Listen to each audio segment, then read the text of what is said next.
বঙ্কিমচন্দ্র চট্টোপাধ্যায়ের আনন্দমঠের দ্বিতীয় খণ্ডের পঞ্চম পরিচ্ছেদ থেকে আজকে আমরা পড়াশোনা করার চেষ্টা করব।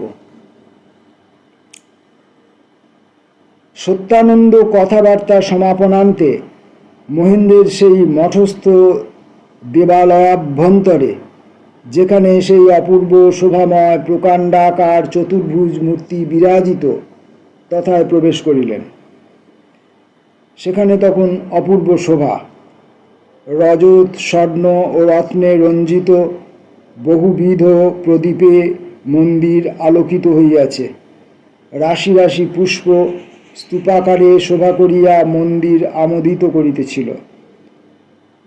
মন্দিরে আরেকজন উপবেশন করিয়া মৃদু মৃদু হরে মুরারে শব্দ করিতেছিল। সত্যানন্দ মন্দির মধ্যে প্রবেশ করিবা মাত্র সে গাত্রোত্থান করিয়া প্রণাম করিল। ব্রহ্মচারী জিজ্ঞাসা করিলেন, তুমি দীক্ষিত হইবে? সে বলিল, আমাকে দয়া করুন। তখন তাহাকে ও মহেন্দ্রকে সম্বোধন করিয়া সত্যানন্দ বলিলেন, তোমরা যথাবিধি স্নাত, সংযত এবং অনশনে আছো তো? আছি। তোমরা এই ভগবৎ সাক্ষাৎ প্রতিজ্ঞা করি সন্তান ধর্মের নিয়ম সকল পালন করিবে? করিব। যতদিন না মাতার উদ্ধার হয় ততদিন গৃহধর্ম পরিত্যাগ করিবে? করিব। মাতা পিতা ত্যাগ করিবে? করিব। ভ্রাতা ভগিনী ত্যাগ করিব। দারাসুত ত্যাগ করিব। আত্মীয় স্বজন দাস দাসী সকলই ত্যাগ করিলাম। ধন সম্পদ ভোগ সকলই পরিত্যাজ্য হইল। ইন্দ্রিয় জয় করিবে? স্ত্রীলোকের সঙ্গে কখনো একাসনে বসিবে না? বসিব না, ইন্দ্রিয় জয় করিব। ভগবৎ সাক্ষাৎকার প্রতিজ্ঞা করো। আপনার জন্য বা স্বজনের জন্য অর্থোপার্জন করিবে না।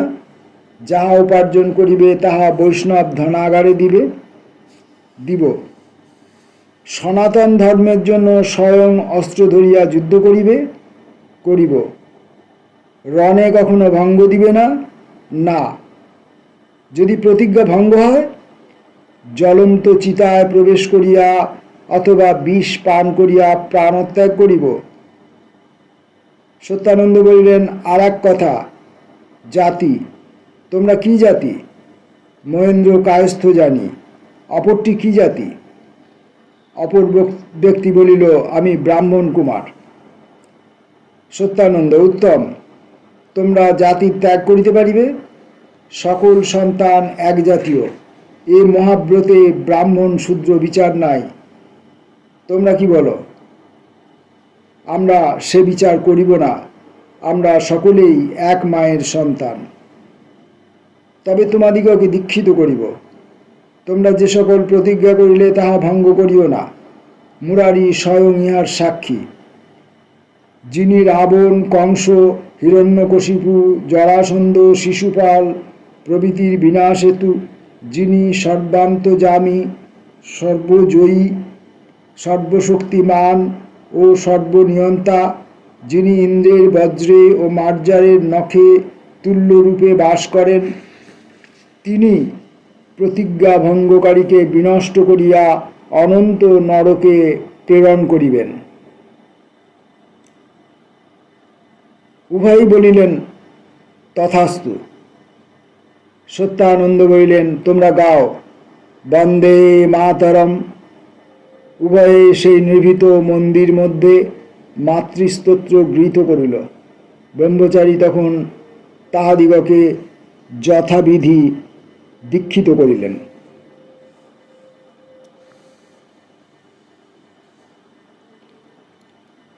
ষষ্ঠ পরিচ্ছেদ। দীক্ষা সমাপনান্তে সত্যানন্দ মহেন্দ্রকে অতি নির্ভীত স্থানে লইয়া গেলেন। উভয়ে উপবেশন করিলে সত্যানন্দ বলিতে লাগিলেন, দেখো বৎস, তুমি যে এই মহাব্রত গ্রহণ করিলে, ইহাতে ভগবান আমাদের প্রতি অনুকূল বিবেচনা করি। তোমার দ্বারা মার সুমহৎ কার্য অনুষ্ঠিত হইবে। তুমি যত্নে আমার আদেশ শ্রবণ করো। তোমাকে জীবানন্দ ভাবানন্দের সঙ্গে বনে বনে ফিরিয়া যুদ্ধ করিতে বলি না, তুমি পদচিহ্নে ফিরিয়া যাও। স্বগ্রামে থাকিয়াই তোমাকে সন্ন্যাস ধর্ম পালন করিতে হইবে। মহেন্দ্র শুনিয়া বিস্মিত ও বিমর্ষ হইলেন, কিছু বলিলেন না। ব্রহ্মচারী বলিতে লাগিলেন, এক্ষণে আমাদিগের আশ্রয় নাই, এমন স্থান নাই যে প্রবল সেনা আসিয়া আমাদিগকে অবরোধ করিলে আমরা খাদ্য সংগ্রহ করিয়া দ্বার রুদ্ধ করিয়া 10 দিন নির্বিঘ্নে থাকিব। আমাদিগের গড় নাই। তোমার অট্টালিকা আছে, তোমার গ্রাম তোমার অধিকারে। আমার ইচ্ছা সেইখানে একটি গড় প্রস্তুত করি, পরিখা প্রাচীরের দ্বারা পদচিহ্ন বেষ্টিত করিয়া মাঝে মাঝে তাহাতে ঘাঁটি বসাইয়া দিলে আর বাঁধের উপর কামান বসাইয়া দিলে উত্তম গড় প্রস্তুত হইতে পারিবে। তুমি গৃহে গিয়া বাস করো, ক্রমে ক্রমে 2000 সন্তান সেখানে গিয়া উপস্থিত হইবে। তাহাদিগের দ্বারা গড়, ঘাঁটির বাঁধ এই সকল তৈরি করিতে থাকিবে।